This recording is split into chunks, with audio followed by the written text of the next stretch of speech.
to realize that you had this gift to be able to just talk so openly and conversationally and be able to help people. What was that like for you seeing that work? Because it wasn't something you ever thought you were going to do. Mind-blowing. Yeah. Genuinely, I started it and I was like, I'm gonna give myself 6 months. I was traveling at the time doing research in Jordan and doing my doctorate in Vienna, Austria, and I was just all over the place. And I was like, I want to do advocacy work. I want to have a community.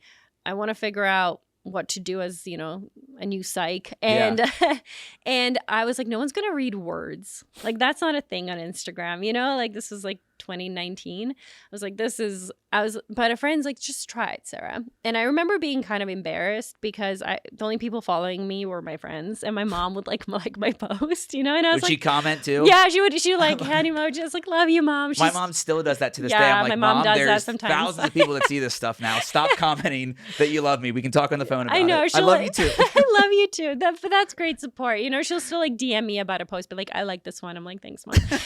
Or she'll be like, I'm not so sure about, and I'm like, thanks, mom. Yeah, thank you.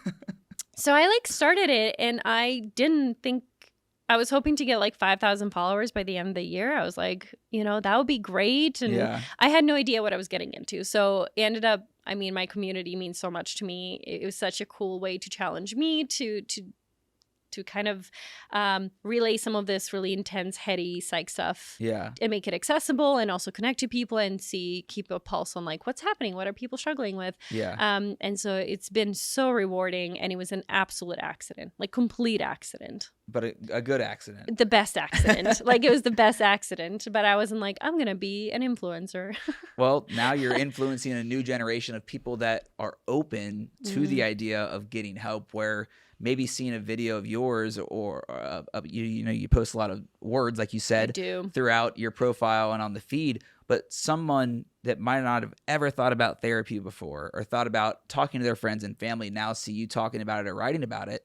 You're able to help them take that first step. How rewarding has it been for you, especially coming up in your background where you didn't talk about mental health, you didn't go to therapy, there was this stigma, even if you didn't know there was, to now where you are able to see like the fruits of your labor, where people literally comment, hey, I'm going to go to therapy now, or hey, this helped me. Like, how much does that motivate you every day when you continue so much. this? It makes me like tear up when you talk about it. I feel like when someone wants to, and not even just go to therapy, because maybe that's not for you, but just wants to reflect or like evoke something in you. Yeah. That to me is like, the fact that I have the privilege of doing that to a bunch of people is insane. Right. And I never want to pretend that I know the answers to all of life's questions or I know exactly what you should do. But the fact that you're thinking about your mental health because of something you read is incredibly rewarding. And I think that's why I'll never stop, because it's like, wow, I have impact. And I think to me that is what gives my life meaning. I think a lot of what I've done with my life and my career just mirrored what I did internally. So none of this was planned. Like, I very much was like, okay, I'll get my doctorate, I'll work in a clinic, maybe I'll write a book one day, but that's it. Yeah. And I think the more I kind of sank into my authenticity and into who I was, I started to see different opportunities. And I always thought my work would be really micro-focused, like one-on-one work. And then it was really cool to be like, hey, maybe I can have a greater impact. And I think something I've been very dedicated to was making sure all my decisions were authentic. Yeah. Because for so long they weren't. And not to let fear prevent me from trying different things. And so I really, the advice I give is like, don't overcommit to one version of yourself. Because if you do that, I would have never tried writing for USA Today or started my Instagram account or the numerous things I'm doing now, because I would have been like, well, I'm a therapist and that's all I am.